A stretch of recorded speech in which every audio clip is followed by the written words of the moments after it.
Never let an over-caffeinated HOA president with a badge and a god complex tell you what you can do with your own steel and concrete. For 10 years, the Oakridge Estates Homeowners Association treated my private bridge like their personal commuter highway.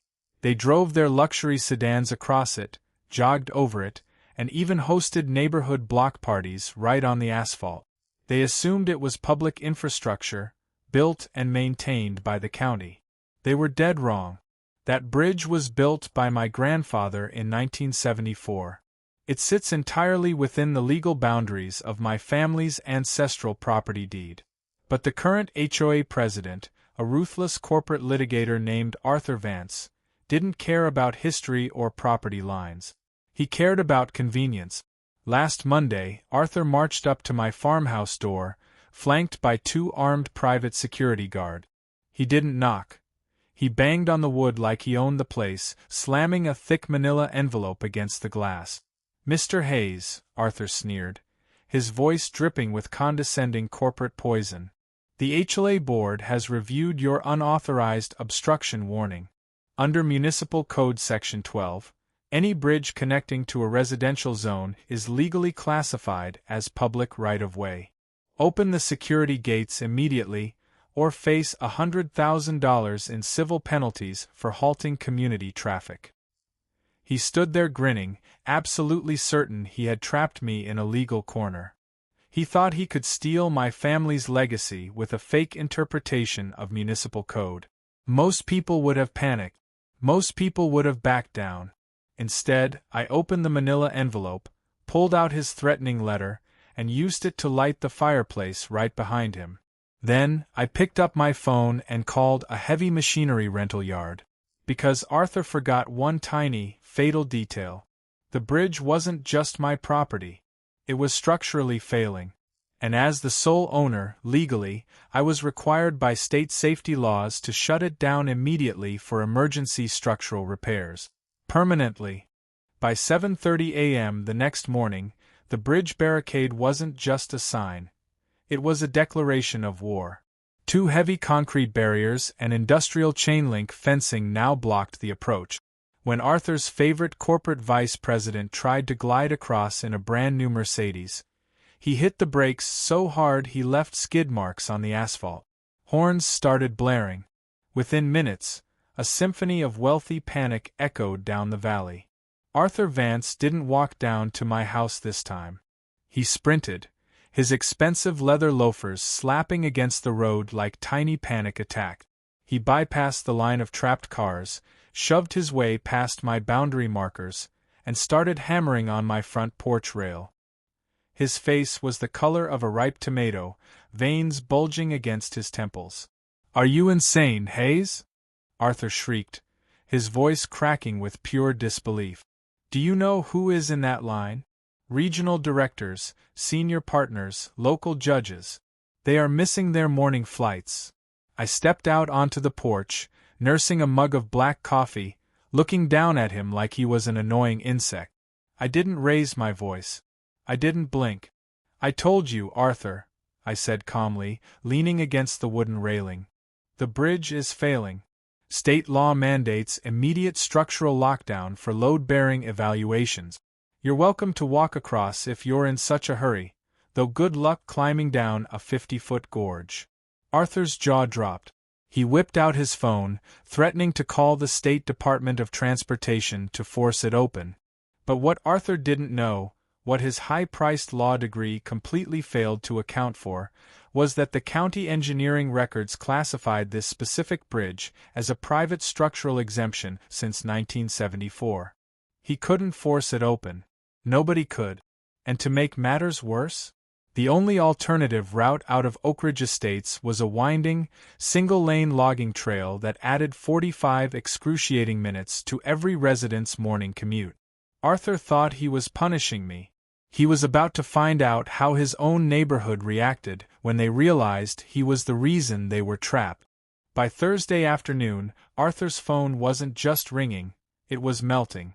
The Oakridge Estates community group chat had turned into a digital firing squad. Homeowners weren't mad at me anymore. They were directing their collective rage squarely at their fearless leader. Arthur's corporate career was built on keeping the peace, and his luxury neighborhood was currently roasting him alive over an open fire. Desperate to regain control, Arthur pulled his final, dirtiest trick. He didn't come alone this time. By Friday morning, he had dragged a local municipal inspector, a golf buddy of his named Miller, up to my gate, flashing a rushed emergency safety override order. "Game's over, Hayes," Arthur gloated, a smug, desperate grin stretching across his face. "My inspector is going to bypass your barricade and force open this bridge right now." The inspector unrolled his paperwork, stepped past the steel chain link, and walked over to examine the historic concrete support pillars. But as he shone his heavy-duty flashlight along the old masonry, his confident expression vanished. The color drained entirely from his face. He didn't reach for a crowbar. Instead, he pulled out a digital stress meter, scanned the foundation, and slowly turned back to Arthur with wide, terrified eyes. "Arthur," the inspector whispered, his voice trembling so hard the metal clipboard rattled. "We can't open this bridge." Arthur scoffed, stepping forward. "What are you talking about? Just sign the override." The inspector swallowed hard, pointing his light at a series of massive, jagged fissures spiderwebbing through the main load-bearing arch. "Look at the stress fractures," the inspector breathed, his voice echoing off the canyon walls. "Decades of unauthorized heavy truck traffic from your neighborhood didn't just scuff the asphalt. It hollowed out the structural core. This bridge isn't just failing. It is moments away from a catastrophic, total collapse." "Catastrophic collapse?" Arthur choked out, the color draining completely from his face as his smug facade shattered into a million pieces. "Are you out of your mind? Just patch it up. Put some asphalt over it." The inspector shook his head violently, stepping back behind the safety line. "You don't understand, Arthur. The internal rebar has rusted through. The foundation is hollow. If even a single heavy vehicle drives across this span right now, it will shear right down the middle and plunge 50 feet into the creek." The silence that followed was deafening. The inspector didn't just refuse to open the gate. He immediately slapped an official, government-mandated red tag condemnation notice right onto the heavy steel chain. A permanent legal warning label declaring the entire crossing a lethal hazard. Worse yet, under state municipal liability laws, because Arthur had formally demanded forced access in writing just minutes prior, any accident resulting from his pressure would have landed him directly in federal court with felony criminal negligence charges.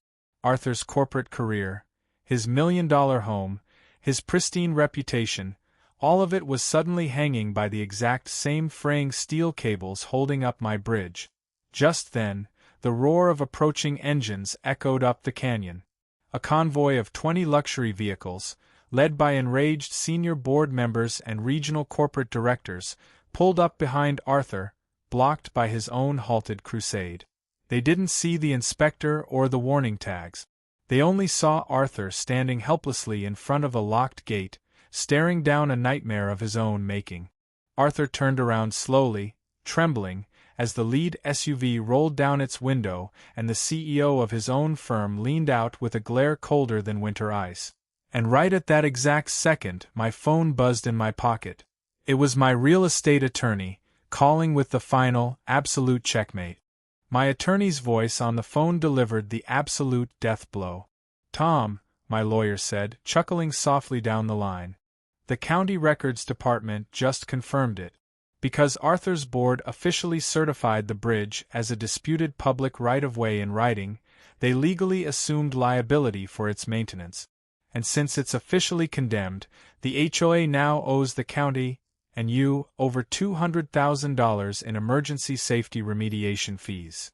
I looked down from the porch as the CEO of Arthur's corporate firm stepped out of his luxury SUV, glaring daggers straight at a pale, trembling Arthur.